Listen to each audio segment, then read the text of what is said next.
ਸਤਿ ਸ਼੍ਰੀ ਅਕਾਲ ਜੀ, ਮੈਂ ਇਲਤੀ ਟੀਵੀ 'ਚ ਤੁਹਾਡਾ ਸਵਾਗਤ ਕਰਦਾ ਹਾਂ। ਅਸੀਂ ਅੱਜ ਮਿਲਣ ਆਏ ਹਾਂ ਲਲਿਤ ਟੌਪ ਦੇ ਵਿੱਚ ਇਲਤੀਆਂ ਨੂੰ। ਤਾਂ ਆਓ ਚੱਲਦੇ ਹਾਂ, ਇਲਤਾ ਕਰਦੇ ਹਾਂ गरिमा ਦੇ ਨਾਲ। इल्ती का क्या मतलब होता है? इल्ती मतलब शरारती। आपने पंजाबी फिल्म करने के लिए एक बॉलीवुड फिल्म भी छोड़ दी थी, ऐसा मैंने पढ़ा है। बॉलीवुड फिल्म हो रही थी, मेरे एग्जाम्स आ गए थे। कौन सी फिल्म थी? सरबजीत। क्या आपने कहीं ये भी कहा था कि आपको आईब्रोज की वजह से डिप्लोमेट मिली? हाँ, वो चंद्रकांत एक सीरियल आता था, उसमें क्रूर सिंह का किरदार, मुझे वो भी कहते थे। अरे because my parents wanted me to be a doctor. तो उनको था कि वाइट कॉलर जॉब है, डॉक्टर बनो, और स्पेसिफिकली चाइल्ड स्पेशलिस्ट कि तू स्वीट सी है, बच्चे संभल जाएंगे। चलो। आपके पेरेंट्स का क्या रिएक्शन था जब 7वीं कक्षा में आपने कह दिया था कि मैं तो एक्टर बनूंगा भाई? उनको तब तक यकीन नहीं आया, तब तक वो पहली फिल्म थिएटर में नहीं देख के आए, तब जाके उनको लगा अच्छा ये कुछ कर रहा है। अब होता है कभी ऐसे, मतलब जब आप एक्टर बन गए उसके बाद पिताजी के साथ बैठ के कभी वो हार्ट टू हार्ट वाला कॉन्वर्जेशन? अब तो वो दोस्ती वाला रिलेशन हो गया ना, चल बापू चलिए गेड़ी मार के ही। अच्छा, आपकी एक और फिल्म है दिलजीत दोसांझ के साथ, पंजाब 95। क्या है उसका स्टेटस? वो रिलीज हो रही है, नहीं हो रही है, क्या अपडेट है? बहुत कोशिश कर रहे हैं, यही जवाब मेरे को सुनने को मिलता है कि वो बहुत ट्राई कर रहे हैं कि वो हो जाए रिलीज। समटाइम्स बहुत सारी चीज़ें होती हैं जो हाथ में नहीं होती, और दलजीत भाजी ने भी बहुत सारे कॉम्प्रोमाइज़ किए हैं उस फिल्म ਲਈ। कोशिश यही कर रहे हैं कि वो हो जाए और विदाउट कट हो। शूट के दौरान, क्योंकि किरदार ऐसा है, उस किरदार में घुसने के लिए आपने देखा है उन्हें कोई एक्स्ट्रा प्रिपरेशन करते हुए? कोई ऐसा किस्सा याद है जब उन्होंने अपने किरदार के में बने रहने के लिए? मैं तो ज़्यादा साइलेंस देखता था उनको कि वो, क्योंकि ओम उनके मुंह से हमेशा मैंने। नमस्कार, मैं हूं गरिमा और आप देख रहे हैं ललन टॉप सिनेमा। और आज हमारे साथ स्टूडियो में जो दो मेहमान मौजूद हैं उनका इंट्रोडक्शन वैसे तो करवाना मेरा ही काम है, लेकिन मैंने एक रील देख ली सोशल मीडिया पर और उसके बाद मैंने सोचा कि अब ये काम मैं नहीं करूँगी, क्योंकि हमारे जो आज के मेहमान हैं वो इसे बहुत बेहतरीन तरीके से करते हैं, तो उन्हीं से क्यों ना शो का इंट्रोडक्शन करवाया जाए। Over to you Jagjit. ਸਤਿ ਸ਼੍ਰੀ ਅਕਾਲ ਜੀ, ਮੈਂ ਇਲਤੀ ਟੀਵੀ 'ਚ ਤੁਹਾਡਾ ਸਵਾਗਤ ਕਰਦਾ ਹਾਂ। ਅਸੀਂ ਅੱਜ ਮਿਲਣ ਆਏ ਹਾਂ ਲਲਿਤ ਟੌਪ ਦੇ ਵਿੱਚ ਇਲਤੀਆਂ ਨੂੰ। तो आओ चलते हैं, इल्ता करते हैं गरिमा ਦੇ ਨਾਲ जी। और तानिया भी हमारे साथ स्टूडियो में है। इल्ती नाम से एक फिल्म आ रही है जो कि पर्यावरण की बात करती है, कैसे पर्यावरण को बचाना चाहिए, हमारी धरती में किस तरह से परेशानियां हो रही हैं, इन सब चीज़ों को लेकर के एक फ़नी वे में आप तक ये मैसेज पहुंचाती है। तो सबसे पहले तो ये बताइए, इल्ती का क्या मतलब होता है? इल्ती मतलब शरारती। अच्छा। पंजाबी च उन्होंने इल्ती कह देंगे हैं जो बच्चा घर पे बहुत शरारत करता है। बच्चा नहीं, थोड़े बड़े भी शरारत करते हैं, तो वो बोल रहे यार ये बहुत इल्ती है, ये इसको समझाओ। तो वो वर्ड है जो पंजाबी का प्योर है, बहुत मुझे बहुत अच्छा लगता है वो, क्योंकि मैं बहुत इल्ती था। तो वहाँ से ये शुरू हुई, तो करते करते बोले फिल्म बन रहे, टाइटल आया पहले माइंड में, फिर कहानी आई, फिर धीरे धीरे चीज़ें जुड़ती गई, तो बस फिर सारे इल्ती इकट्ठे हो गए, सारे इल्ती इकट्ठे और फिल्म बन गई। तानिया, आप भी इल्तियाँ करती? कौन सेट पे सबसे ज़्यादा शरारती है आप दोनों में से? या हम दोनों में से तो किसी ने सेट पे शरारत नहीं की, हमारे साथ डायरेक्टर ने बहुत शरारतें की। ये भी दोबारा करना है, ये करना है, ये ठीक करना है, बट हम दोनों वी आर ओबीडियंट पीपल। हाँ, क्या है आज हम टाइम पे आए तो we are obedient on set. Yes guys, yes. और ये एक कॉम्प्लीमेंट भी है कि सब कुछ एकदम समय से शुरू हुआ, समय से मेहमान आए, समय से सेट लगा, समय से इंटरव्यू शुरू हुआ। और जगजीत ने बताया भी कि वो कई बार ऐसा हुआ है कि अपने सेट पे टाइम से पहले पहुंच गए, लोग सेटअप लगा ही रहे हैं वो पहुंच गए। तो उस पर भी आएंगे, सारे किस्से कहानियाँ सुनेंगे। पहले फिल्म के बारे में बताइए। सो फिल्म हमारी एक बहुत प्यारी सी एंटरटेनर है basically, but with the concept. So it's all comedy, laughter, and it's good for every age group. It's not कि specifically it's coming on Valentine day तो कपल्स ही जाएंगे। So kids can go, they love it. You can take old age people in your house, they will love it. Everybody, they will just love it. The best part is कि ये film हमारे environment से जुड़ी है। तो entertainment के साथ साथ जो बहुत इम्पॉर्टेंट चीज़ है, विच इज़ आवर इन्वायरमेंट, पेड़ पौधे, उसकी बात हुई है पूरी फिल्म में। ये बताइए जगजीत, अब जब हम ये इंटरव्यू कर रहे हैं, ये इंटरव्यू रिकॉर्ड होने से थोड़ी ही देर पहले आपकी एक और फिल्म जो आने वाली है डिप्लोमेट, उसका भी ट्रेलर आया है। हम उसके बारे में बात करेंगे, उस पर काम करने के एक्सपीरियंस पे भी बात करेंगे, लेकिन सबसे पहले जैसे आपने एक फिल्म बताई, तानिया ने बताया कि कॉन्सेप्ट भी है, मैसेज भी है और एंटरटेनमेंट भी है। तो जब हम कोई ऐसी फिल्म बना रहे होते हैं ना जिसमें हमें कोई मैसेज देना होता है या एजुकेट करना होता है और उसमें कॉमेडी का एसेंस भी होता है, तो कई बार ये होता है कि मैसेज पीछे छूट जाता है सिर्फ कॉमेडी रह जाती है। तो उसको बैलेंस करना अपनी एक्टिंग से या अपने डायलॉग से, अपनी प्रेजेंस से, मतलब किस तरीके से सब प्लानिंग हुई? ये बहुत अच्छा क्वेश्चन है। समटाइम्स आप डॉक्यूमेंट्री भी बना देते हैं, एंटरटेनमेंट पीछे रह जाता है, और अगर वो देखी ना गई तो फिर भी मज़ा नहीं आएगा ना। सो जो हम इससे पहले जो हमारे प्रोडक्शन हाउस की फिल्म थी वो थी ओए भोले ओए, है ना। तो वो लोगों ने बहुत पसंद की, और वो करैक्टर तो था ही इंटरटेनिंग, बट लोगों ने उसके कॉन्सेप्ट को बहुत प्यार किया, क्योंकि वो बहुत मेजर इशू था अभी पंजाब में, है ना, कि डेवलपमेंट के नाम पे कैसे ज़मीनों को एक्वायर किया जा रहा है, वहाँ बिल्डिंग्स खड़ी की जा रही हैं। तो लोगों को वो कॉन्सेप्ट बहुत अच्छा लगा। तो हमें लगा यार आगे भी जो करें कुछ ऐसा होना चाहिए जो यूनिवर्सल हो। ऐसा नहीं कि ये पंजाब का मसला है, सांस तो पूरी दुनिया लेती है ना, तो वो प्योर होनी चाहिए। तो पेड़ तो पूरी दुनिया को बचाने चाहिए। तो हमें लगा यार इस पे बात करते हैं। तो करैक्टर आया इल्ती, जैसे हमने बात की, वहाँ से शुरू हुई ये कहानी। फिर माइंड में ये बात घुसी कि सबसे पहले किसी ने इल्लत की होगी, पहला शरारती कौन था ना, इस पे नहीं कभी किसी ने सोचा ना। तो वो शरारती थे जिसने आग की खोज की, वो शरारती थे जिसने पहिए की खोज की, तो वो सब शरारती थे। तो मुझे लगता है जो शरारत है इंसान के अंदर, वो क्रिएटिविटी की पहली निशानी है, वहां से दिमाग शुरू होता है। मुझे तो सारे साइंटिस्ट शरारती लगते हैं, वो कुछ ना कुछ ढूंढते रहते हैं, ये क्या चल रहा है, किसी ने बल्लभ बनाया होगा, वो भी शरारती रहा होगा ना। सो यहाँ से आइडिया शुरू हुआ। तो फिर हम स्टोन एज पार्ट में गए, वहाँ से किसी ने पहली बार पेड़ काटा शरारत करके, तो वो वहाँ से कहानी शुरू होती है। 2025 में हम आते हैं, दोनों का जो मौसम है, दोनों के डिफरेंस दिखाई देंगे आपको। टेम्परेचर, एयर प्योरिटी आज बहुत बड़ा इशू है ना, खास तौर पे दिल्ली जैसे शहर में, है ना। आपको एयर पोल्यूशन क्या बहुत सहना पड़ता है। सब उधर मूव हो रहे हैं क्योंकि चंडीगढ़ थोड़ा ग्रीनरी है, अब तो वो भी थोड़ा थोड़ा पोल्यूशन होने लगा है। तो हमें लगा इस पे बात करते हैं, तो वहाँ से ये कॉन्सेप्ट खड़ा हुआ है। लेकिन एंटरटेनमेंट भी जरूरी है, राइट। ऐसा नहीं है कि आप सारा मैसेज ही डाल दें, तो फिर तो डॉक्यूमेंट्री बन जाएगी, वो ऑलरेडी बहुत पड़ी है। तो लोगों ने पैसे खर्च करके आना है, तो एंटरटेनमेंट के साथ साथ एक छोटी सी चीज़ उसको अगर टच करके निकल जाए तो वो इतना काफ़ी होता है। अगर बच्चा, कार्टून एंटरटेनमेंट ही होते हैं ना, तो मुझे तो कार्टून बहुत अच्छे लगते हैं, बच्चे सीख भी रहे होते हैं और साथ साथ में एंटरटेनमेंट भी हो रहा होता है। तो ये जिम्मेदारी भी बन जाती है फिल्म मेकर्स की, या फिर जो भी कार्टून जो शो मेकर्स हैं उनकी, कि जब एंटरटेनमेंट दे रहे हैं तो सच में कुछ ऐसा मैसेज भी दें जो लोगों तक जाए। या अगर कई बार ऐसे होता है कि आप मत दीजिए कोई मैसेज भी, लेकिन कुछ ऐसा मत कर दीजिए जो एक गलत तरीके से मैसेज दे सोसाइटी में। आपको जब ये फिल्म ऑफर हुई थी, क्या प्रोसेस था, क्या सोच के आपने हाँ बोला इस फिल्म के लिए? So I always go for कि कॉन्सेप्ट क्या है, what is the story, and उसमें मेरे कैरेक्टर का इम्पैक्ट क्या है, not the screen time but just the impact. Am I adding some value, क्या मैं ऑडियंस को कुछ कह पाऊँगी अपने परफॉर्मेंस के through. So when I heard the story, तो वो सुनने में इतनी अच्छी थी। देन आई थॉट कि जब ये विजुअलाइज होगी, सामने सबकी आएगी बन के, तो क्या ही कमाल होगा। सो मैंने रॉ ड्राफ्ट सुना था, आई थिंक फर्स्ट और सेकंड ड्राफ्ट था, तब उसमें इतना चेंजेस नहीं थे जितने बनते बनते हमने उसको पॉलिश कर लिया। बट वो भी फर्स्ट सेकंड ड्राफ्ट सुनने में इतना अमेजिंग था। Then I am like yes I do that. Plus I have a different connection with plants, so I really wanted to be a part of this film, to let people know that we just can't live without these things. आपने Punjabi film करने के लिए एक Bollywood film भी छोड़ दी थी, ऐसा मैंने पढ़ा है। क्या ये बात सही है? क्या यही मसला था उस समय भी, कॉन्सेप्ट का आपको स्टोरी समझ नहीं आई थी क्या? मतलब क्या मसला था, क्यों? नहीं ऐसा नहीं था। बॉलीवुड फिल्म हो रही थी, मेरे एग्जाम्स आ गए थे। अच्छा, कौन सी फिल्म थी? सरबजीत।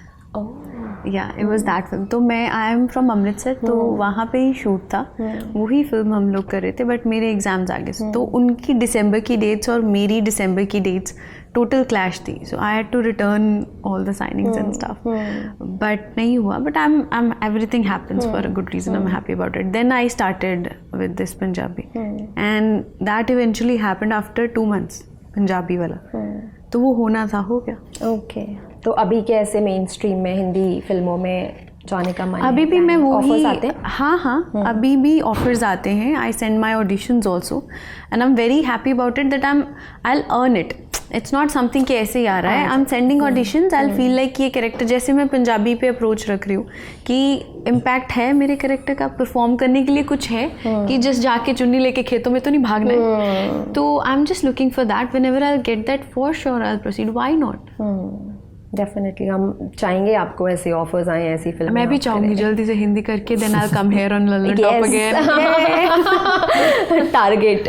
आप ये बताइए, डिप्लोमैट के बारे में बात करते हैं कि आज ही ट्रेलर आया है, कैसे हुई? टीजर आया. हाँ, टीजर आया है. कैसे हुई ये फिल्म? क्या पाताल लोक के बाद आपको ऑडिशन देना पड़ा या सीधे सामने से ऑफर आया? कैसे, अब how does it work for you now? Audition तो देना ही पड़ता है. अच्छा, तो मुझे तो बहुत खुशी होती है कि ऑडिशन आए. हाँ. मुझे ऐसा हो जाता है ऑडिशन आ गया, अब इसको बनाते हैं अच्छी तरह. कैसे हुआ पूरा शुरू से प्रोसेस? शुरू से पाताल लोक का ऑडिशन आया, तब भी मैंने 3 दिन लिए. तो मुझे ऐसा लगता है कि यार मैं बहुत शिद्दत से ऑडिशन बनाऊं कि जो देख रहा है उसको कोई चांस ही ना मिलेगा. बोले मैंने बहुत कम ऑडिशन दिए हैं, लेकिन 100% से 90% एक्यूरेसी रही है, उसमें मैं गया हूँ. लेकिन मुझे ऑडिशन से ये भी पता चल जाता है ये मेरा नहीं है, तो मैं कह भी देता हूँ ये मेरे पे नहीं जा रहा. कभी हुआ तो हाँ होता है. तो लेकिन वो डाटा मैंने इकट्ठा करता हूँ, मुझे खुशी होती है अपना ऑडिशन देखना कि इसमें क्या क्या कमियाँ रह गई. तो वहाँ से ऑडिशन पाताल लोक जब हिट हुआ तो बहुत सारे फ़ोन कॉल्स आने लगे, बहुत सारे एकदम से होता है ना. तो मुझे लगा नहीं यार, सब्र करना चाहिए. ऐसा नहीं कि हर फिल्म में घुस जाओ. ये मेरा पहले से क्लियर था, ऐसा नहीं कि मुझे हर फिल्म करनी. तो वह होता है ना कि एक तो मैं पंजाब से था, जब ऐसा कंटेंट बनता है कि अच्छा पंजाब का कोई फिल्म बनाते हैं, साथ में ये खड़ा हो जाएगा. सो मुझे लगा यार ये ऐसा नहीं होना चाहिए, मुझे थोड़ी अलग भी पहचान बनानी है. पंजाब में तो अच्छा काम कर रहे हैं, कहाँ ये ना हो जाए कि अगर कोई पंजाबी फिल्म कोई बॉलीवुड से उधर जा रहा है तो ये ले लो. हाँ, सिर्फ पंजाबी रिप्रेजेंटेशन के नाम पे नहीं, ये ले लो कि यहाँ खड़ा कर दो, अब ये चलता रहेगा. तो मुझे लगा नहीं यार, ऐसा नहीं करना है, अच्छा काम करना है. तो जब डिप्लोमैट का ऑडिशन आया तो ऑडिशन उनका शूट, एक तो मुझे ये पर्सनली मेरा मानना है, अगर शूट डेट्स बहुत ज़्यादा आगे है तो मैं ऑडिशन नहीं भेजता. तो मुझे लगता है अब वो दुनिया का बेस्ट एक्टर भी अगर पहला ऑडिशन दे देगा तो वो नहीं रखेंगे, उनको तो देखने हैं 200-300. तो किस्मत अच्छी होती है कि समटाइम्स आपका प्रोजेक्ट बहुत पास में होता है. मैंने एस्केप लाइफ का भी ऐसे ही भेजा था, डिप्लोमैट का भी ऐसे ही भेजा, तो एकदम से वो क्लिक हुआ और शूट पे चले गए. क्या आपने कहीं ये भी कहा था कि आपको आईब्रोज की वजह से डिप्लोमैट मिली? हाँ, वो क्या मुझे बहुत सारे कह देते हैं इसको काट दो, मुझे लगा नहीं मेरे ये प्लस पॉइंट है. हाँ, मेरे ज्यादा है. एग्जैक्टली. हाँ, समटाइम्स वो बोला लक्की भी होते हैं जो जुड़ जाएं. हाँ. तो मुझे वो चंद्रकांत एक सीरियल आता था, उसमें क्रूर सिंह तो मुझे वो भी कहते थे. अरे तो वो भी अच्छा लगता था. मुझे लगा नहीं, हर एक एक्टर की बॉडी, उसका फेस अलग है, समटाइम्स उसकी वजह से ही वो चीज़ मिलेगी. तो इसमें स्पेसिफिक एक पश्तो बोलने वाली एक वो है, कम्युनिटी है ना, तो वो करैक्टर वहाँ पे जा रहा था. तो डायरेक्टर को शायद वही लगा होगा कि ये इस पे बहुत जा रहा है, तो वहाँ से बस शुरू हो गया काम. फिर कैसा रहा पहला दिन सेट पे जॉन के साथ शूटिंग? बहुत अच्छा रहा. उनके घर गए, वर्कशॉप लगी, बातचीत हुई है ना. एकदम से होता है ना, जिन लोगों को हमने टीवी पे देखा है, और मैं ज़्यादा वहाँ नहीं जाता बॉम्बे, मैं काम के रिगार्डिंग ही जाता हूँ, वापस आ जाता हूँ. तो वो बहुत अंदर से गुड फील होता है कि यार आप उन लोगों के साथ बैठे हो और वो बहुत कंफर्टेबली आपको अच्छा फील करवा रहे होते हैं कि आप कोई बात नहीं, आपने ये अचीव किया है. तो एक सीन था उसमें, आप शायद फिल्म में देखेंगे, मेरे साथ एक लड़का है, वो कश्मीर से है, मैं पंजाब से हूँ. तो हम रिक्वायरमेंट थी ये कि उनको सीन ही ऐसा डिज़ाइन है कि उनको वो समझ में नहीं आ रहा ये आपस में क्या बात कर रहे हैं, जॉन के किरदार को. हाँ. तो मैं प्योर पंजाबी में आ गया, वो प्योर कश्मीरी में आ गया, हम तीनों को नहीं समझ में आ रहा. तो डायरेक्टर को लगा यार दिस इज, ये वर्क कर गया सीन, है ना. उनको भी नहीं, उनको ये सीन की रिक्वायरमेंट उनको सच में नहीं समझ में आया. मुझे ये नहीं पता ये कश्मीर वाला क्या कह रहा है, कश्मीर वाले को ये नहीं पता कि मैं क्या कह रहा हूँ. तो वो सीन एक मैजिक मूवमेंट निकल के आता है. तो शायद वहाँ से उनको और कॉन्फिडेंस आ गया कि ये चीज़ शायद इनकी केमिस्ट्री काम करेगी. तो ये सीन फिल्म में है? हाँ, फिल्म में है, आप फिल्म में देखेंगे. सो वो चीज़ें धीरे धीरे, पहले दिन गए, बड़ा सेट था, तो वो एक्सपीरियंस है अपने आप को होल्ड करना, कैसे आपको जाना. डर लगता है कई बार कि यार फंबल ना हो जाए, एज एक्टर आपको ये लगता है ना कि यार ज़्यादा टाइम ना ले जाए, लेकिन धीरे धीरे आप कंफर्टेबल होने लग जाते हैं. आप लंबे समय से आपने लंबे समय थिएटर किया है। आप 7वीं कक्षा में थे तब से आपने एक्टिंग करनी शुरू कर दी थी और वहाँ से मतलब आपका इंट्रोडक्शन हुआ एक्टिंग से। फिर NSD के लिए भी आपने ट्राई किया और आज आप इतनी सारी फिल्मों की फहरिस्त के साथ एक जाने माने कलाकार हैं। आप जब अपनी इस जर्नी को देखते हैं ना जगजीत, तो कैसा मतलब आप कैसा फील करते हैं? क्या हासिल क्या है इस जर्नी का आपका? मैं तो ये फील करता हूँ यार, अगर मैं आ सकता हूँ उस गांव से तो कोई भी आ सकता है। मैं तो सिर्फ सोचता हूँ कि मैंने ये नहीं सोचा था कि मैं बॉम्बे आऊँगा। बस जब मैं डिपार्टमेंट ऑफ इंडियन थिएटर में मास्टर कर रहा था थिएटर की, क्योंकि मेरी NSD एडमिशन नहीं हुई थी। क्यों नहीं हुआ था आपका NSD एडमिशन? मेरा अपने आप की तसल्ली के लिए यह है कि मैं बहुत छोटा था तब, मेरी उम्र एज वाइज मैं 21 साल का था। मुझे लगता है कि मैं तब हनी सिंह का मेरे ऊपर बहुत वो था। अच्छा। मेरे ऊपर ना तब उसके गाने बहुत हिट थे पंजाब में, तो वो बहुत पीक पे था। तो मेरे यहाँ मक्खी ये स्टाइल रखा हुआ, तो मैंने वहाँ जाके देखा। जब वर्कशॉप थी उससे पहले इंटरव्यूज थे, वो बड़े बड़े खद्दर के कुर्ते पहने हुए, वो एज डिफरेंस 30 साल का भी दे रहा है, तो वो शायद मैच्योरिटी लेवल सेम नहीं हो सकता। 21 साल का मैं तो इसलिए कह रहा था कि मैंने BA कर ली थी, तो मुझे लगा जो बातचीत होती है समटाइम्स सीट्स बहुत कम होती हैं, तो उनको लगा शायद कि इसके पास टाइम है। मेरा ऑडिशन तो बहुत अच्छा गया था, लेकिन उस ऑडिशन पे ही नीलम मान सिंह चौधरी बैठे थे जो बोले कि बेटा मेरे को तो बहुत अच्छा लगा, तब वहाँ पे थे वो, तो वो मुझे यहाँ पर नहीं होगा, तो अगर यहाँ नहीं हुआ तो तुम चंडीगढ़ आ जाना। अच्छा। मास्टर में, तो वहाँ मेरा हो गया, यहाँ नहीं हुआ। तो फिर मुझे लगा ही नहीं कि मुझे NSD आना चाहिए। मुझे वहाँ टीचर्स बहुत अच्छे मिल गए। फिर मुझे लगा वहीं एक्सप्लोर करते हैं। थिएटर तो थिएटर है ना, कहीं भी चले जाओ तो वो उसका नहीं है। तो उनसे मुझे ये सीखने को मिला कि आप जो अपनी मदर टंग में काम कर सकते हैं वो यूनिवर्सल जाएगा। आप उस तरफ जाएंगे, हिंदी में जाएंगे तो ठीक है, कंपटीशन बड़ा है, लेकिन जो कमाल, क्योंकि मैंने देखा है मैम के साथ काम करके, उनके पंजाबीज प्ले होते थे, भारंगम में आते थे हम, चाहे सिंगापुर हो चाहे जापान हो, पंजाबी कोई नहीं था, जापानीज बैठे हैं, लेकिन पैक था शो, पंजाबी लैंग्वेज में देख रहे हैं। तो मुझे लगा यहाँ लैंग्वेज बैरियर है ही नहीं, तो मुझे लगा मुझे भी पंजाबी से शुरुआत करनी चाहिए। तो वो मेरे लिए बेस्ट लर्निंग थी, तो वहीं से शुरुआत की। वहीं से पहली फिल्म मिली 2015 में, पहले ही सुपर हिट हो गई।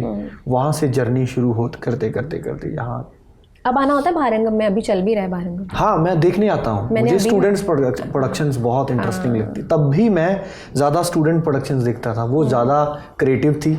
मैं सोचना चाहता था, मैं देखना चाहता था कि ये क्या सोचते हैं। टेक्नोलॉजी आ गई है ना, पुराने तो काम कर ही रहे हैं, सबका देख रहे हैं। फोक थिएटर देखता था, बहुत कुछ देखा है, तो मुझे लगा ये क्या सोचते हैं, ये क्या करेंगे। नई नई टेक्निक्स आती हैं उसमें, थिएटर में, सेट्स में, है ना, अलग अलग तरह के एक्सपेरिमेंट होते हैं। एक प्ले था, मुझे आज भी याद है, प्लेंटी किक। अच्छा। 2013 में मैंने देखा था, उसने मेरे अंदर बहुत बदला। वो पूरा फुटबॉल ग्राउंड था, दर्शक के रूम में बैठे हैं, वहाँ कोक चल रहा है, पॉपकॉर्न चल रहे हैं, मुझे लगा मैं फुटबॉल का मैच देखने आया, और वो नाटक था। तो मुझे लगा कि इसकी कोई बाउंड्रीज ही नहीं है क्रिएटिविटी की। सो बहुत कुछ सीखने को मिला। और वो कम्युनिटी वॉचिंग का ना एक्सपीरियंस भी अलग होता है। अभी मैं एक फिल्म देख करके आई, एक आर्ट फिल्म है, घोड़े को जलेबी खिलाने ले जा रहे हो। मैंने बहुत सुना है। हाँ, अनामिका हस्कर जी की फिल्म है ये, वो मैं अभी देख के आई भारंगम में, तब मुझे भारंगम याद आया। आप तान्या, इनको तो क्लियर था 7वीं कक्षा से ही कि मैंने तो एक्टर ही बनना है। आपने पहले इंटीरियर डिजाइनिंग का कोर्स किया, उसके बाद हाँ interior designer, yes, set wet designing also before that. What? Medical क्या किया आपने? Medical I did my +1 medical. तो ये कैसे स्विच कैसे हुआ? No, my mind was clear कि मुझे एक्टिंग ही करनी है, मुझे एक्टर ही बनना है। बट वो टाइम ना, जैसे जगजीत सिंह की हमारे उधर नहीं होता था इतना, मोस्टली नहीं होता था, और एक्टर को तो जॉब ही नहीं समझते थे कोई। अब तो टाइम बहुत चेंज हो गया है, सोशल मीडिया की वजह से हर बच्चा जा रहा है, छोटे छोटे बच्चे एक्ट कर रहे हैं, मेकिंग। तब नहीं होती थी ये सारी चीज़ें, तो मुझे ये पता था that this is all what I want, और उसके लिए करना क्या है मैं वो देखती होती थी। सो मुझे ये पता था कि dancing, you should know good level of dancing, तो मैंने क्लासिकल डांस ज्वाइन किया उसके लिए। बहुत साल तक मैंने क्लासिकल डांसिंग की, फिर मैंने थिएटर करना स्टार्ट किया। Then I did theatres for 6 years अच्छा, 6 कहाँ साल किया आपने मैंने theatre? BBKDV college, Guru Nanak Dev university, अच्छा, अमृतसर में अमृतसर में किया किया। जी। तो वहाँ थिएटर किया 6 साल, इसकी भाषा समझी, वो अलग एक लाइफ समझी, सारा कुछ समझा। And then because my parents wanted me to be a doctor, तो उनको था कि वाइट कॉलर जॉब है, डॉक्टर बनो, और स्पेसिफिकली चाइल्ड स्पेशलिस्ट कि तू स्वीट सी है, बच्चे संभल जाएंगे, चलो। I never wanted to be one like that. So उन्होंने एक which is very good, I am really thankful to my parents for this specific decision. मैं शायद पढ़ाई छोड़ देती +2 के बाद, पर उन्होंने बोला ओके, अगर तुम्हें एक्ट्रेस बनना है, पढ़ाई कंप्लीट करो, मास्टर्स तक पढ़ो, in case because this is show business, नहीं कुछ बनता, at least you can come back and you have your education with you, you can proceed anywhere in any career. तो तब मुझे एक कोर्स चाहिए था जिसमें मैं थिएटर कर सकूँ, ना कि सिर्फ कॉलेज अटेंड। तब मैंने इंटीरियर एंड आर्किटेक्चर का कोर्स लिया, करती मैं थिएटर थी। तो 4 साल मैंने थिएटर किया इसी चक्कर में, क्योंकि कोई और पढ़ाई वाला ज़्यादा, ये भी बहुत पढ़ाई वाला था, बट एक चीज़ जो मुझे इसमें पसंद थी वो थी creativity, and I am very fond of creativity. तो थिएटर में भी क्रिएटिव करना था और कोर्स में भी क्रिएटिव करना था। इसमें डिज़ाइनिंग थी, लाइटिंग थी, इंफ्रास्ट्रक्चर था, तो वो कहीं ना कहीं मेरे थिएटर में हेल्प करता था, सेट डिज़ाइनिंग में, ये सारी चीज़ों में। तो I just kind of saw कि क्या कर सकते हैं। इसके बाद मास्टर्स की कंडीशन थी, but today if I look back I am really thankful. मुझे लगता है कि अगर मैं छोड़ देती 12th करके और मैं नहीं आगे बढ़ती, तो कितनी ऑप्शंस थी जो आज मेरे सामने, किताबें खुली हुई भी मैं पढ़ ना पाती कि what is good for me और what is bad for me. It's not only about career, it's about your life also, so that goes hand in hand. तो कम से कम हम पढ़ सकते हैं, किसी को समझा सकते हैं, आज हमें अपने राइट्स पता है, क्या ट्रीटमेंट करना है और कैसा ट्रीटमेंट लेना है, ये एजुकेशन का ही कॉन्फिडेंस आपको बताता है। You can't go other way around. तो इन 2 चीज़ों ने मुझे ये सिखाया कि अपनी लाइफ में वो करो जो आप करना चाहते हो, जो मैं कर रही हूँ एक्टिंग, पर make sure take your education properly too. उसके बिना अगर आपके सामने हीरा पड़ा है और आपको पता ही नहीं कि इसको हीरा कहते हैं, तो वो वेस्ट है आपका। तो so this is hand in hand. तो मेरी जर्नी यहाँ तक की बहुत अच्छी रही, बहुत सुंदर रही, और I am really thankful to my parents for not being so lenient with me. They were like really strict, and yeah और स्ट्रिक्ट होने के बाद आई एम थैंकफुल। लीनियंट होते तो शायद मैं नहीं हो पाती। That's the only reason. Even if I am doing some Hindi, और अगर मेरा कोई लाइनअप है आगे, आई ऑलवेज गो बैक। अगर मैंने सरबजीत की होती तो मैं शायद इतना एफर्ट नहीं करती, वो मिल जाता है एकदम से, आसानी से। और अब जो मिल रहा है, अब जो आ रहा है ऑफर, या अब जहाँ मैं प्रोसीड करी, उसकी खुशी ही अलग है। क्योंकि मैंने फैमिली भी संभाली, I have not lost my relations, and मैंने अपना शौक भी नहीं छोड़ा। तो touch wood have got best of both the worlds. आप कैसे रिएक्ट करते हैं parents? They are happy because I am happy. I love what I do every day. And इसमें 16 घंटे की शूट होती है. You know that. It's not an easy job. But when I go home, I'm smiling and they're very happy. कि जो भी कर रही है खुश है. And touch wood, by the grace of God, I'm doing good. So वो तो that make them more happy. But end of the day, I feel like कि क्या अगर मैं irritate होके आती कि मैं वो काम कर रही हूँ जो मुझे नहीं पसंद, इनकी वजह से कर रही हूँ, तो भी ये खुश तो नहीं होते, बिकॉज बच्चा दुखी देख के कोई पेरेंट्स नहीं खुश होते। और अगर मैं खुश अपने काम से आती और ये खुश नहीं होते, मैं तो भी खुश नहीं हो पाती। So I have learned a very good lesson through my own life experience. It's very important to make your family happy and yourself happy too. Then only you can enjoy what you're doing. Yes. अगर family नहीं happy and you're doing your heart, तो भी क्लेश है. And if they are happy and you are not happy, तो भी क्लेश है. Right. So there's a very thin line that life taught me to manage. And I think we girls always somehow compress our heart कि ठीक है परिवार के लिए. मैंने किया उनके लिए बहुत, but मैंने अपनी खुशी को भी prioritize किया. And I want every girl to prioritize themselves also. And of course we prioritize families as well. But then also Tania, आप लकी थी कि आपको पेरेंट्स ऐसे मिले कि समझ गए वो चीज़ों को, वो बैलेंस आप बना पाई। बहुत सारी लड़कियों के साथ ये होता है कि या तो घर वाले ऐसे होते हैं तो हमारे मन की करो, या नहीं करनी है? नहीं, वो मैं कैमरे पे बोल रही हूँ, इतना ईजी है, इतना नहीं था। एग्जैक्टली वो मुश्किल होता ही है हर स्टेज पे, हर स्टेप पे, बहुत सारी चीज़ों से बाहर निकलना, बहुत सारी जो प्री कंसीव नोशंस होते हैं स्पेशली इस फील्ड को लेकर के। और जब आपके घर की बेटी कहे कि मुझे एक्टर बनना है, तो प्री कंसीव नोशंस लेकर के घर वाले बहुत बैठ रहे थे कि यार ये तो ऐसा है, यहाँ तो ऐसा होता है, ये इस तरीके का होता है। वो सबसे लड़ना और उससे आगे निकलना, You had an amazing journey. I think इसी वजह से उन्होंने मुझे पढ़ने को इंसिस्ट किया. Yes. That was the only reason that my parents wanted me to be an educated one. So as I can at least know मेरा भला और बुरा थोड़ा तो समझ आ जाए, बाकी तो लाइफ सारी सिखा ही देती है. I think that was the only solution that they have, because उनको पता था ये बागी सी है, करेगी तो अपनी मर्जी. तो वो एक चीज़ जो मुझे वो दे सकते थे अपने जीते जी, वो उन्होंने सबसे अच्छा सीड दिया. नाउ दे ट्रस्ट मी कि and since then I am making my own decisions. But एक ना एज ग्रुप होता है, वो पढ़ते पढ़ते थोड़ी मेच्योरिटी तक आ जाता है. जब तक आप मास्टर्स करते हो, यूर इन योर 20s. जब हम अपनी +2 क्लियर करते हो, you're in our teen age, तब कुछ भी समझ नहीं होता. तो वो अच्छा रहा. And I was also very patient. अभी भी for my films and that time also for my decision making, I'm very patient person. I don't rush for anything. I slowly keep on putting effort to go where I want to go. पहुंच जाऊंगी एक दिन. पहुंच तो मैं जाऊंगी, पर मैं क्लेश करने में बिलीव नहीं करती. हाँ, नो रश, आराम से, 1 step at a time. आपके पेरेंट्स का क्या रिएक्शन था जब 7वीं कक्षा में आपने कह दिया था कि मैं तो एक्टर बनूंगा भाई?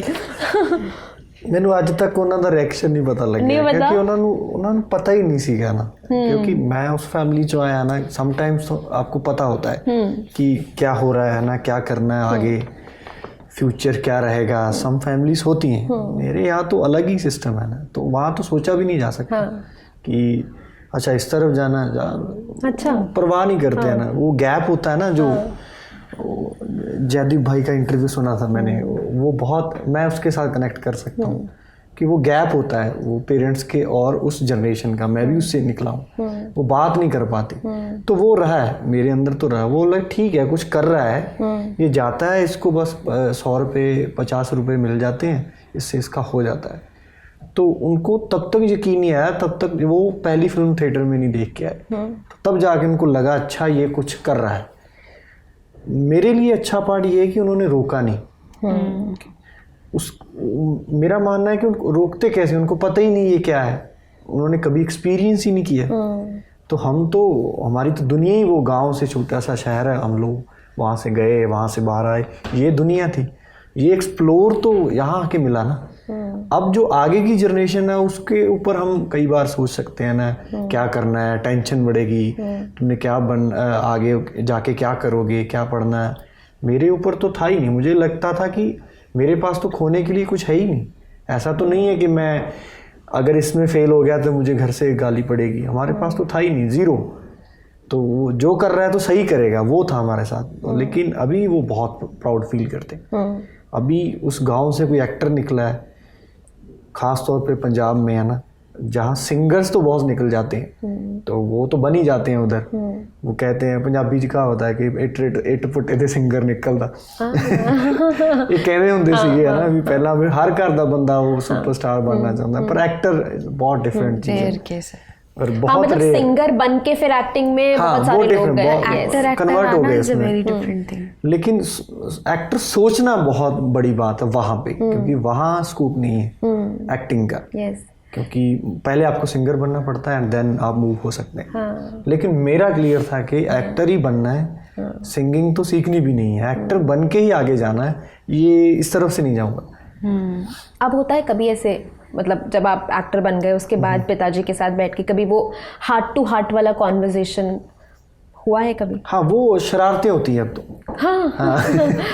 अब तो वो दोस्ती वाला रिलेशन हो गया ना, चल बापू चलिए गेड़ी मार के ही है ना, वो वाला चलता है. आज देखा ये गड्डी च बैठ, तू तो लेके नहीं देती. तो भी उन्होंने तो क्या कहते हैं, वो भी जवाब देते होंगे पक्का। छेड़दा भी होना ना भी है कि उमें वो प्राउड फील करते हैं। सो एक अलग किस्म ਦਾ ਰਿਲੇਸ਼ਨ ਨਾ ਹੁੰਦਾ। ਹੁਣ ਤਾਂ ਉਹ ਫਰੈਂਡ ਵਾਲਾ ਜ਼ੋਨ ਜ਼ਿਆਦਾ ਆ ਗਿਆ ਨਾ, ਉਹ ਛੇੜਨਾ ਛੋਟੀ ਛੋਟੀ ਗੱਲ ਤੇ ਹੈ ਨਾ, ਸੋ ਉਹਦੇ ਕਰਕੇ ਉਹ ਥੋੜਾ ਪ੍ਰਾਊਡ ਫੀਲ ਕਰਦੇ ਆ। ਤੇ ਮਾਹੌਲ ਵੀ ਮੈਨੂੰ ਤਾਂ ਗੁੱਡ ਫੀਲ ਹੁੰਦਾ ਨਾ, ਸੋ ਉਹ ਵੀ ਉਹਨਾਂ ਨੂੰ ਲੱਗਦਾ ਕਿ ਖੁਸ਼ ਹੈ ਕਿ ਸਹੀ ਕੰਮ ਕਰ ਰਿਹਾ, ਕਿਉਂਕਿ ਸਮਟਾਈਮਸ ਉਹਨਾਂ ਨੂੰ ਨਹੀਂ ਪਤਾ ਲੱਗਦਾ ਕਿਉਂਕਿ टीवी बहुत घट देखते हैं। अच्छा, टीवी कम देखते हैं और देखते ही नहीं है। आसपास वाले लोग कह देते हैं अच्छा तुम्हारा बेटा तो यही हो रहा है, फिर उनको लगता है अच्छा कुछ तो बड़ा करता है भाई, ठीक है। तो उनकी फिर डिमांड्स भी वो छोटी सी होती हैं, यार वो कोई फ्रेंड है वो मिलने आएगा देख लेना, तो वो मेरे को पता है कि वो उन्होंने बोला होगा तो उन्होंने बुला लो, ठीक है। तो उनको इसी बात में खुशी है, ठीक है, अब तो प्राउड फील करते हैं। अच्छा, आपकी एक और फिल्म है दिलजीत दोसांझ के साथ, पंजाब 95। उन्होंने एक ट्वीट किया था कि आज यानी कि 7 फरवरी को वो फिल्म रिलीज़ होने वाली है। क्या है उसका स्टेटस, वो रिलीज़ हो रही है नहीं हो रही है, क्या अपडेट है? बहुत कोशिश कर रहे हैं, यही जवाब मेरे को सुनने को मिलता है कि वो बहुत ट्राई कर रहे हैं कि वो हो जाए रिलीज़। समटाइम्स बहुत सारी चीज़ें होती हैं जो हाथ में नहीं होती, क्योंकि वो प्रोडक्शन हाउस बड़ा है ना, RSVP, वो उस पर ऊपर ऑलरेडी लगे हुए हैं, तो मैं शायद वहाँ तक अप्रोचेबल नहीं हूँ कि क्या चल रहा है, उसका स्टेटस क्या है। बस आते ही पता लगता है। जब मैंने वो स्टोरी देखी तो मैं बहुत खुश हुआ कि यार फिल्म फाइनली वो आ रही है, क्योंकि हमें पता है वो फिल्म क्या है हमारे लिए। वो पंजाब के हीरो हैं जिसके ऊपर वो फिल्म बनी है ना, तो जब वो फिल्म थी तो मेरी शादी भी थी, तो मैंने तो बहुत सारी डेट्स भी मैनेज की अपनी शादी से। मैं 2 दिन पहले घर गया, तो मुझे लगा ये फिल्म डिज़र्व करती है, ये बननी चाहिए। और दलजीत भाजी ने भी बहुत सारे कॉम्प्रोमाइज़ किए हैं उस फिल्म लिए। सो हमें लगा कि लाइक उनके शोज़ थे, उनको लगा ये फिल्म ज़्यादा इंपॉर्टेंट है, तो उन्होंने ज़्यादा उसके ऊपर फोकस किया। तो ऐसे करैक्टर्स बहुत डिफ़िकल्ट होते हैं करने, है ना। सो मुझे लगा यार हमने बहुत शिद्दत से फिल्म बनाई। और डायरेक्टर हनी तेहरान, उन्होंने तो, क्योंकि वो खुद पंजाब से हैं, जो पंजाब से है उसको फील कर सकता है कि यार वो फिल्म कितनी ज़रूरी या नहीं। लेकिन समटाइम्स हमारी चीज़ें वहाँ नहीं पहुँच पाती, चाहे सेंसर्स के अपने वो हैं। कोशिश यही कर रहे हैं कि वो हो जाए और विदाउट कट हो। अगर कट हो जाएगा तो वो पंजाबियों को अच्छी नहीं लगेगी। जसवंत सिंह खालड़ा जी की जिंदगी पर बनी वो फिल्म है, और मैंने ये भी पढ़ा था खबरों में कि 120 कट सुझाए थे सेंसर बोर्ड ने उस फिल्म में। मतलब आप अगर एक फिल्म से 120 कट्स लगवा देंगे तो कहीं ना कहीं जिस एसेंस के साथ, जिस थॉट प्रोसेस के साथ फिल्म बनाई गई है, वो खत्म होने का डर भी तो रहता है। देखो वो ह्यूमन राइट्स से है ना, उन्होंने सिर्फ यही क्वेश्चन पूछा था गवर्नमेंट से कि हमें सिर्फ जवाब ही दे दो जो हुआ है, ये तो पूछा ही नहीं कुछ और, है ना। तो उनकी जब आप स्टोरी आगे डिटेल में जाएंगे या डॉक्यूमेंट्रीज देखेंगे, आपको लगेगा कहाँ कहाँ से वो निकले। तो हमें भी लगता है कि यार इसके ऊपर फिल्म बनानी भी आसान नहीं थी। उन्होंने इतना कुछ सहा है, तो फिल्म बनाने वालों को भी थोड़ा सा सहना पड़ेगा। तो ये अपनी तसल्ली के लिए हम सोच लेते हैं कि शायद इस मुश्किलों से निकलेगी ये फिल्म, सोच के ही चले थे। तो वो निकल भी रहे हैं, तो आगे शायद जल्दी रिलीज़ होगी, होप सो। कभी बात हुई दिलजीत से इस बारे में कि रिलीज़ को लेकर के, या वो उन्होंने बताया कि उनके भीतर, उनके अंदर क्या चल रहा है? क्योंकि बहुत इंटेंस, मतलब मैंने इसका जो टीज़र रिलीज़ हुआ था वो देखा, बहुत इंटेंस रोल है उनका, और जिस तरह से निभाया है, तो उनके अंदर क्या चल रहा है वो बात? देखिए ऐसे करैक्टर किसी के हिस्से आना ये बहुत कम लोगों को नसीब होता है। तो मुझे लगता है उनको बहुत ज़्यादा प्राउड फील भी है कि ये करैक्टर उनके हिस्से आया है। मुझे पर्सनली लगता है कि ऐसे करैक्टर मेरी ज़िंदगी में भी आने चाहिए आगे। ये बहुत कम होता है, आप सारी ज़िंदगी काम तो कर ही रहे हैं, तो शायद मैंने उनको पर्सनल देखा है कि वो कितना डीप गए हैं उस करैक्टर के अंदर, और कितना वो पर्सनली पुश कर रहे हैं कि फिल्म ये रिलीज़ हो। जब वो इस फिल्म पे ऊपर बात करते हैं, जहाँ हमारी बात होती है, तो वो 10-10 मिनट इस बात पे चर्चा करते हैं कि यार वो सीन, वो करैक्टर, एक एक करैक्टर, सब एक्टर के बारे में। तो वो पता चलता है कि वो अंदर से कितना चाहते हैं कि ये फिल्म पब्लिक के सामने आए। तो उनको भी उम्मीद है कि आ जाएगी, थोड़ा टाइम लग रहा है चीज़ों में, क्योंकि कट्स तो अलाउ नहीं, अगर कट हो गए तो वो फिल्म नहीं रहेगी, तो वो बायोपिक ही नहीं रहेगी। तो कोशिश यही है कि विदाउट कट ही रिलीज़ हो, इसलिए वो भी बहुत ज़्यादा कोशिश कर रहे हैं। शूट के दौरान, क्योंकि किरदार ऐसा है, उस किरदार में घुसने के लिए आपने देखा है उन्हें कोई एक्स्ट्रा प्रिपरेशन करते हुए? कोई ऐसा किस्सा याद है जब उन्होंने अपने किरदार के में बने रहने के लिए? मैं तो ज़्यादा साइलेंस देखता था उनको, कि वो, क्योंकि ओम उनके मुंह से हमेशा मैंने सुना है शूट के दौरान, और वो पर्सनली भी मुझे ऐसा लगता है कि शायद वो उस जोन में है तो मेरा मन नहीं करता कि उनसे मैं कुछ बात करूं। समटाइम्स हम साइलेंस बैठते थे तो वो साइलेंस ही बहुत पावरफुल होती थी। तो मेरा मन नहीं करता था कि यार मैं इनको डिस्टर्ब करूं, शायद ये उस जोन में हैं, इनको रहने दो वहाँ, क्योंकि ऐसे करैक्टर बार बार मैंने पहले भी कहा कि नहीं मिलते, तो ज़्यादा बातचीत नहीं कर पाते। क्योंकि ये वो फिल्म नहीं थी जहाँ बैठ के हम गप्पे लगा लें, या इससे पहले भी हमने फिल्म की थी, छड़ा की है, सज्जन सिंह रिक्रूट की है, तो वहाँ हमने बहुत फन किया कि वो फिल्म ऐसी है। लेकिन इस फिल्म में तो एक होता है ना आपके अंदर कि आप जसवंत सिंह खालड़ा का करैक्टर प्ले कर रहे हैं, तो मैं देख सकता था कि वो जो उनके इर्द गिर्द वो ऑरा वो जहाँ जा चुके हैं उधर, तो मेरा मन नहीं करता था कि मैं उनको बोलूं कि पाजी सत श्री अकाल भी कहता, तो मुझे लगेगा यार ये डिस्टर्ब कर दूंगा। एक और फिल्म है आपकी जो सेंसर में अटकी हुई है, आर्ट फिल्म है महसमपुर, वो बहुत टाइम से और मैंने ये फिल्म के बारे में बहुत सुना है, और जब ये चमकीला, अमर सिंह चमकीला वाली फिल्म आई थी तो बहुत सारे पंजाब के लोगों ने कहा था कि महसमपुर देखनी चाहिए अगर वो उस एसेंस को पकड़ना है। तो आपकी फिल्म है ये 2015-16 में ये शूट हुई थी, तो आर्ट फिल्म है। तो बेसिकली जो आर्ट लवर हैं, जो सिनेमा लवर्स हैं, उनके लिए ये फिल्म है, जो सिनेमा को अलग नज़र से देखते हैं। मैं खुद पहले वैसी फिल्में बहुत देखता था, किसी भी फिल्म फेस्टिवल में जाऊँ, जो मुझे वो बहुत पसंद थी, और मैं और कबीर दोस्त थे, तो मैं भी देखता यार कबीर तूने तो पूरा चेंज ही कर दिया फिल्म मेकिंग। फिल्म मेकिंग क्या होती है, कैमरा लगा हुआ है, सेट्स लगे हुए हैं, वहाँ ऐसे रूल्स फॉलो नहीं होते थे उस फिल्म के सेट पे। वहाँ तो एक एक्टर के ऊपर कैमरा लगा, आप पता ही नहीं कहाँ जा रहे हैं, हो सकता आप बाजार में निकल गए, वो ऑन है, आप कहाँ एक्टर लेके जा सकता उस फिल्म को कहीं भी। तो वो एक्सपीरियंस मेरे लिए बहुत डिफरेंट था। समटाइम्स एक्टर को छोड़ के रास्ते में किसी और को पकड़ लिया और फिल्म उधर जा रही है, तो मुझे लगा यार ये तो मैंने कभी नहीं सोचा था ये भी होगा। किसी को भी रोक के ट्रैक्टर आ रहा है, ऊपर चढ़ गया, कैमरा वाला भी ऊपर चढ़ गया, और ट्रैक्टर वाले को पता ही नहीं कि फिल्म बन रही है। सो वो एक अलग ही जॉनर था। उसमें रियल आर्टिस्ट थे जो चमकीला के साथ थे, है ना, टिक्की जो करैक्टर है, और वो ढोलक वाला, वो उसमें ओरिजिनल थे उस फिल्म में। तो वो भी सेंसर में है, कुछ सीन के ऊपर ऐतराज है, तो वो अलग कोई और भी मसला हो सकता है। तो अभी तक तो वो आई नहीं, लेकिन मुझे बहुत मैसेज आते हैं कि यार वो फिल्म कहाँ देखने को मिलेगी। यस, बहुत सारे लोग देखना चाहते हैं उसमें मैंने इंग्लिश गाना गाया है और आज तक मैं उस सीन पे हंसता हूँ कि यार मैंने इंग्लिश गाना गाया, क्यों रट्टा मारा। उसने बोला कि तेरे से इंग्लिश गाना करवाना है, मैं 3 दिन रट्टा मारता रहा। ओ बेबी ओ आपकी फिल्मों की अगर हम बात करें फ्यूचर में, और ऐसे कौन कौन से प्रोजेक्ट आने हैं जो आने वाले हैं? टच वुड, पर अच्छा लाइन अप है, इस साल ही आने वाले हैं, बिकॉज मेरी या so I have a project in May, I have in August, and I have one Hindi line up also.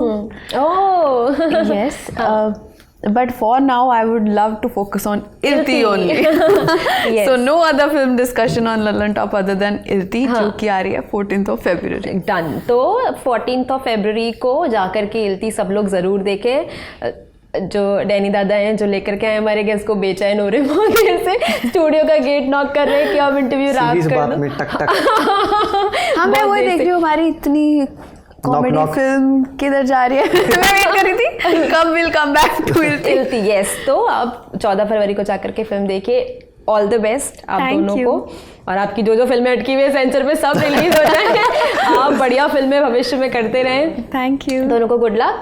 आपको ये इंटरव्यू कैसा लगा कमेंट करके बताइएगा, और इल्ती देख करके वापस आइएगा और कमेंट करके बताइएगा कि फिल्म कैसी लगी। खुश रहिए, स्वस्थ रहिए, देखते रहिए ललन टॉप सिनेमा। शुक्रिया, थैंक यू सो मच।